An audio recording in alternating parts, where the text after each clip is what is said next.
Friends, welcome to botany class.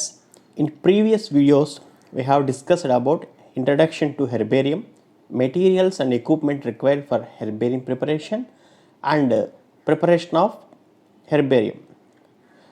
In this video I am going to explain about functions of herbarium. ఇంతకుముందు వీడియోస్లో మనం herbarium అనగానేమి, herbarium యొక్క చరిత్ర, herbarium తయారీకి కావలసినటువంటి పనిముట్లు, తర్వాత హెర్బేరియం ఎలా తయారు చేసే విధానం గురించి మనం తెలుసుకున్నాం.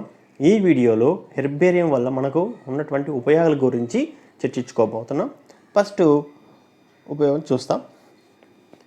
Plant specimens are permanently stored in herbaria and therefore they are the major source of information about plants and vegetation. మనం హెర్బేరియంలో ఏం చేస్తాము, ఒక ప్లాంట్ కలెక్ట్ చేసి దాన్ని డ్రై చేసి ప్రెస్ చేసి ఆ షీట్స్ మీద అతికిచ్చి తర్వాత ఫైనల్గా ఏం చేస్తాం, ఐడెంటిఫై చేసి ఆ ప్లాంట్ సంబంధించినటువంటి డీటెయిల్స్ అన్నీ కూడా మనం అక్కడ ఇవ్వడం జరుగుతుంది. సో ఇవి మనకేమి సెంచురీస్ పాటు లేదా కొన్ని సంవత్సరాల పాటు అలాగే ప్రిజర్వ్ చేస్తాం.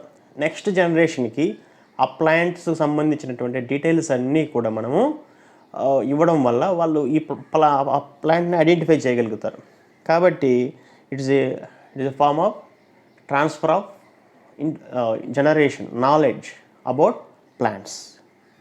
ఫస్ట్ ఉపయోగం. తర్వాత ఏం చెప్పవచ్చు, preserved specimens of herbaria are used in almost all types of taxonomic research. ఈ విధంగా మనం ప్రిజర్వ్ చేసినటువంటి హెర్బేరియం స్పెసిమెన్స్ని అన్ని విధాల వృక్ష వర్గీకరణ శాస్త్ర పరిశోధనలకి ఉపయోగించుకోవడం జరుగుతుంది. This is the second use of herbarium. Then it gives information about the taxa of the region present and past. For example, ఈ హెర్బేరియం రూపంలో మనం ఏంటి, ఒక రీజన్లో ఉన్నటువంటి ప్లాంట్స్ అన్నింటినీ కలెక్ట్ చేసి హెర్బేరియం స్పెసిమెన్స్ లోపల ప్రిజర్వ్ చేస్తాం. ఇలా చేయడం వల్ల ఏంటంటే ఆ ఏరియాలో ఉన్నటువంటి ప్లాంట్స్ ప్రజెంట్ ఏమేమి ఉన్నాయి, అలాగే ఇంతకుముందు ఎవరైనా సరే ఆ ప్లాంట్ స్పెసిమెన్స్ హెర్బేరియంలో ప్రిజర్వ్ చేసినట్లయితే ఇంతకుముందు ఏమున్నాయి, ఇప్పుడు మన కాలేజ్ సూలూరుపేట ప్రాంతంలో ఏమేం ప్లాంట్స్ ఉన్నటువంటి అన్నింటినీ కూడా మన హెర్బేరియం రూపంలో ప్రిజర్వ్ చేసి మన కాలేజీలో దాచినట్లయితే నెక్స్ట్ వచ్చేటువంటి 10 సంవత్సరాలు కానీ 20 సంవత్సరాలు కానీ అలాగే అప్పటికి కూడా ఈ స్పెసిమెన్స్ పాడైపోకుండా ఉన్నట్లయితే వాళ్ళు పలానా సంవత్సరంలో పలానా పాస్ట్లో ఇలాంటి మొక్కలన్నీ సూలూరుపేట ప్రాంతంలో ఉండేటివి అనేటువంటి తెలుసుకోగలుగుతారు. So that is the another use of role of herbaria. Then herbaria preserve type specimens and experimental voucher specimens.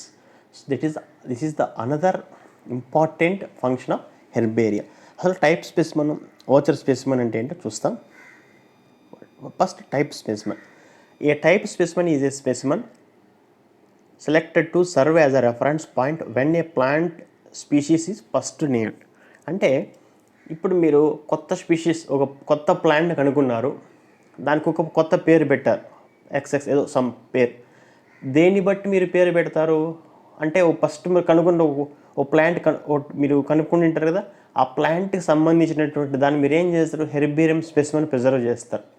దాన్ని బేస్ చేసుకొనే మీరు ఆ కొత్త ప్లాంట్కి ఒక కొత్త పేరు అనేది పెడతారు. సో ఏ స్పెసిమెన్ని బేస్ చేసుకొని ఆ స్పీషీస్కి మీరు పేరు పెట్టారో ఆ స్పెసిమెన్ ఏమంటాం, టైప్ స్పెసిమెన్ అంటారు అనమాట. నేను ఇంకోసారి రిపీట్ చేస్తున్నా చూడండి. టైప్ స్పెసిమెన్ అంటే ఏం లేదండి, మీరు కొత్తగా ఒక ప్లాంట్ కనుక్కుంటారు, అది ఇంతకుముందు ఉన్నటువంటి ఇంతవరకు ఆ మొక్కని కనుక్కోలేదు, మీరు కంప్లీట్ న్యూ ప్లాంట్ అనుకుందాం. మనకి ఇందాక మనం చెప్పుకున్న కంప్లీట్ న్యూ ప్లాంట్ అయితే ఏం చేస్తాం, దానికి ఒక కరెక్ట్ సైంటిఫిక్ నేమ్ ఇస్తాం. ఆ కరెక్ట్ సైంటిఫిక్ నేమ్ అంటే కొన్ని క్యారెక్టర్స్ని పెట్టుకొని మనం దానికి ఒక పేరు ఇస్తాం కదా.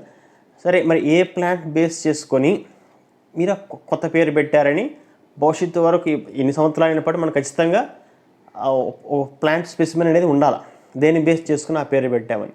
సో ఆ స్పెసిమెన్ని మనం ఏమంటామంటే టైప్ స్పెసిమెన్ లేదా ఒరిజినల్ స్పెసిమెన్గా చెప్పుకోవచ్చు అనమాట. అంటే ఒక ప్లాంట్కి ఇప్పుడు ఉన్నటువంటి ప్రతి ప్లాంట్కి కూడా ఏదో ఒక స్పెసిమెన్ ఆధారంగా చేసుకుని ఆ ప్లాంట్ పేరు అని మాంజిఫెరా ఇండికా ఉంది అంటే ఆ పేరు నేను పెట్టింటారు. ఒక హెర్బేరియం స్పెసిమెన్ ఖచ్చితంగా ఉంటేనే ఆ ప్లాంట్ నేమ్ యాక్సెప్టెడ్ అనమాట.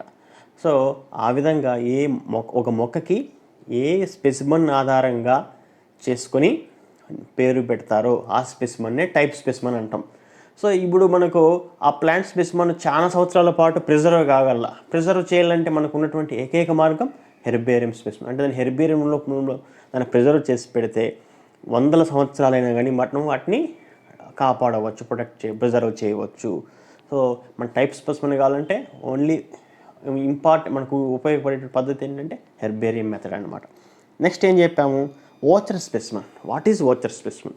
ఏ voucher herbarium specimen is a pressed plant sample deposited for future reference.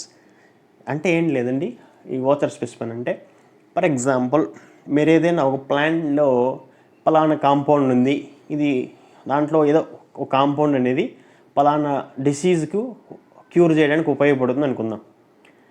Okay, మీకు ఏదో ఒక ప్లాంట్ కనుక్కోండి, ఎక్సెల్ అనే ప్లాంట్ మీకు కనపడింది, దాన్ని వేరే ఒక వ్యాధికి వాడితే ఆ వ్యాధి తగ్గిపోయింది అని అనుకున్నారు. అది మీరు పబ్లిష్ చేస్తారు సరే. మరి ఆ ప్లాంట్ మీరు ఖచ్చితంగా ఆ ప్లాంట్ని మీరు హెర్బేరియం రూపంలో ప్రిజర్వ్ చేసి పెట్టాలి, అంటే ఫర్దర్ ఫ్యూచర్ రెఫరెన్సెస్ కోసం.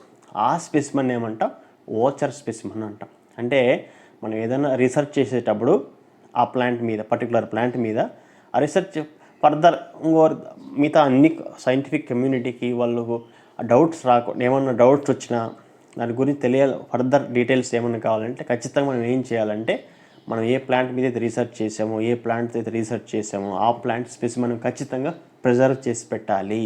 సో మనకు ఆ విధంగా ప్రిజర్వ్ చేయాలంటే మనకున్నటువంటి ఏకైక మార్గం హెర్బేరియం అన్నమాట. సో దాన్ని ఏమంటాం, ఓచర్ స్పెసిమన్ అంటాం అన్నమాట.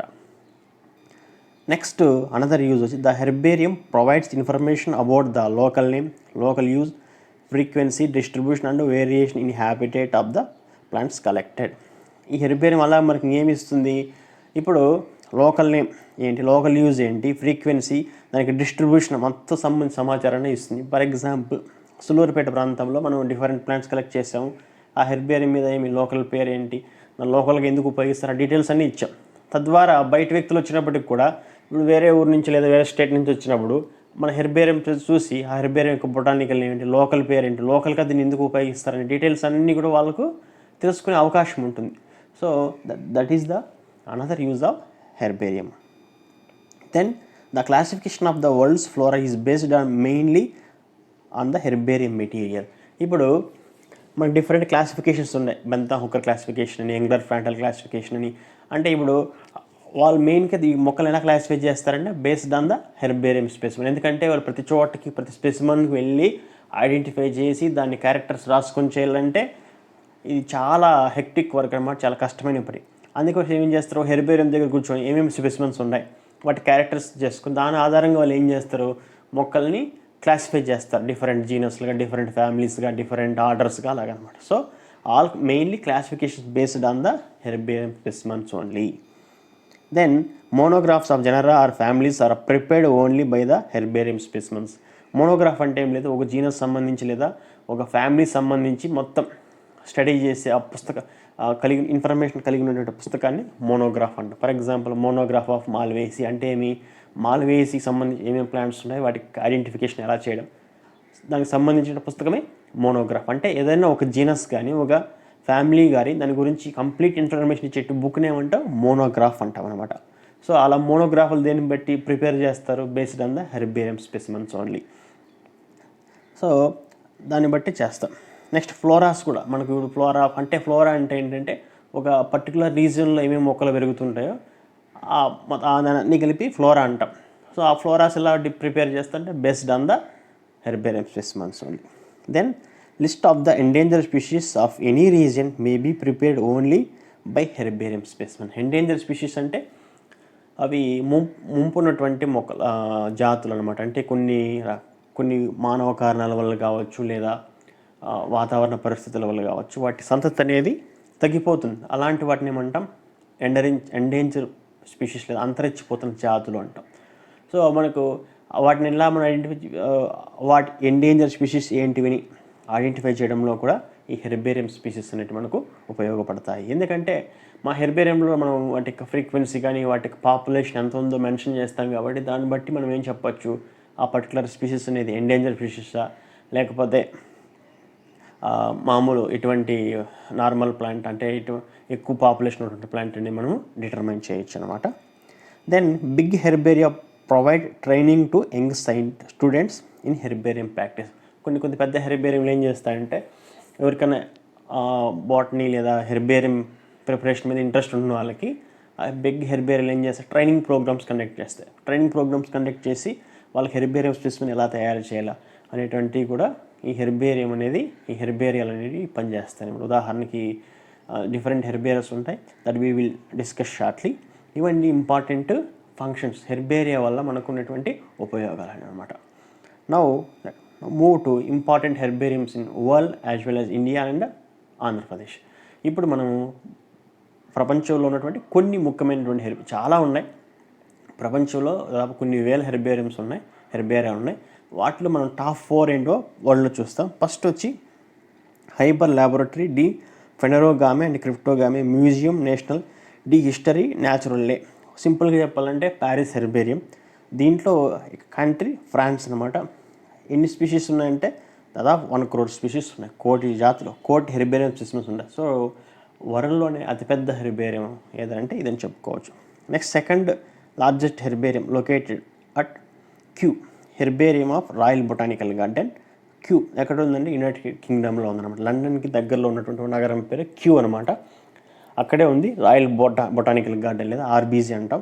They are maintaining very huge herbarium which represent plants of all the countries. మన ప్రపంచంలో దొరికేటువంటి చాలా ఆల్మోస్ట్ అన్ని దేశాలకు సంబంధించిన మొక్కల హెర్బేరియం స్పెసిమెన్స్ అన్నీ కూడా ఈ రాయల్ బొటానికల్ గార్డెన్లో మనం చూడొచ్చు. సెకండ్ లార్జెస్ట్ హెర్బేరియంగా మనం పరిగణించవచ్చు. దాదాపు 81,25,000 స్పెసిమెన్స్ ఈ క్యూ హెర్బేరియంలో ఉన్నాయన్నమాట. తర్వాత థర్డ్ లార్జెస్ట్ వచ్చి William and Lynda street herbarium New York botanical garden. New York సింపుల్గా చెప్పాలంటే న్యూయార్క్ బొటానికల్ గార్డెన్ హెర్బేరియంగా చెప్పొచ్చు. USA, united states of America.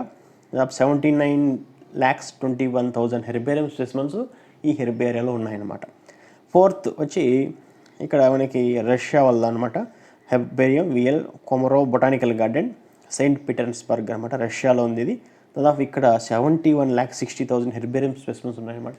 These are the 4 largest herbaria in the world. ఇక్కడ మన కంట్రీకి వచ్చినట్లు ఇది ప్యారిస్ హెర్బేరియం అనమాట. ఈ విధంగా హెర్బేరియంస్ అనేది అరేంజ్ చేస్తున్నారు. This is Kew herbarium of UK. Now coming to major herbaria in the India. ఏమేమండి మన దేశంకి వచ్చినట్లయితే the biggest herbarium in our country is central national herbarium. సింపుల్గా సిఏఎల్ అని చెప్తారు. ఎక్కడ ఉంది? It located Howrah, headquarters of BSA botanical survey of India. Howrah అంటే జస్ట్ కోలకట్టాకి పక్కన ఉంటుంది. ఇది మన కంట్రీలో బిగ్గెస్ట్ అండ్ ఓల్డెస్ట్ హెర్బేరియం అనమాట. హెర్బేరియం ఇక్కడ దాదాపు మనకి 20,50,000 స్పెసిమెన్స్ ఉన్నాయి. చాలా పెద్దది అనమాట.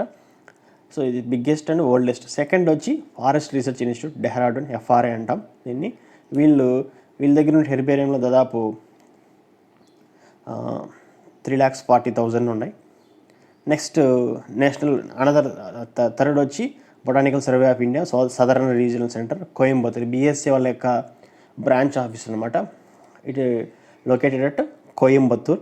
ఇక్కడ మనకు 2,60,000 స్పెసిమెన్స్ ఉన్నాయి.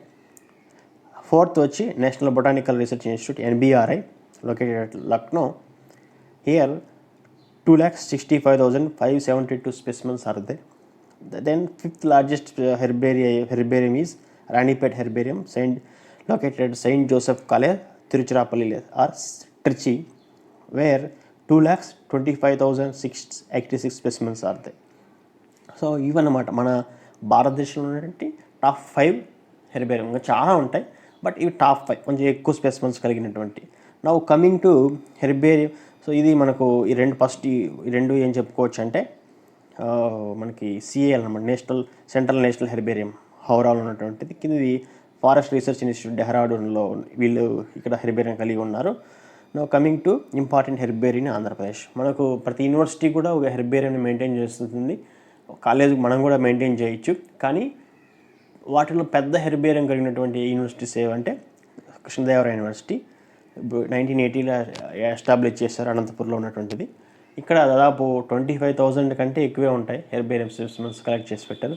అలాగే మన దగ్గర ఉన్న శ్రీ వెంకటేశ్వర యూనివర్సిటీ తిరుపతి, ఇది ఈ హెర్బేరియం 1965లో ఎస్టాబ్లిష్ చేశారు. దాదాపు ఇక్కడ 20,000 ప్లస్ హెర్బేరియం స్పెసిమెన్స్ అనేటివి ఉన్నాయన్నమాట. ఇవి మన ఆంధ్రప్రదేశ్లో ఉన్నటువంటి టాప్ 2 ఎక్కువ పెద్దగా ఉన్నటువంటి హెర్బేరియంస్ చెప్పుకోవచ్చు అనమాట. అలాగే ప్రతి యూనివర్సిటీకి కూడా, నాగార్జున యూనివర్సిటీకి, ఆంధ్ర యూనివర్సిటీకి వాళ్ళ బొటానీ డిపార్ట్మెంట్ హెర్బేరియం కలిగి ఉంటుంది. అయితే ఇవి కొంచెం ఇంపార్టెంట్ అనమాట, పెద్దవిగా చెప్పుకోవచ్చు. అలాగే ప్రతి కాలేజ్ కూడా హెర్బేరియం అనేది ప్రిపేర్ చేసి డెవలప్ చేయొచ్చు అనమాట. These are the important herbariums in world and India as well as in Andhra Pradesh. So ఇదన్నమాట హెర్బేరియం వల్ల ఉపయోగాలు. హెర్బేరియం మనకు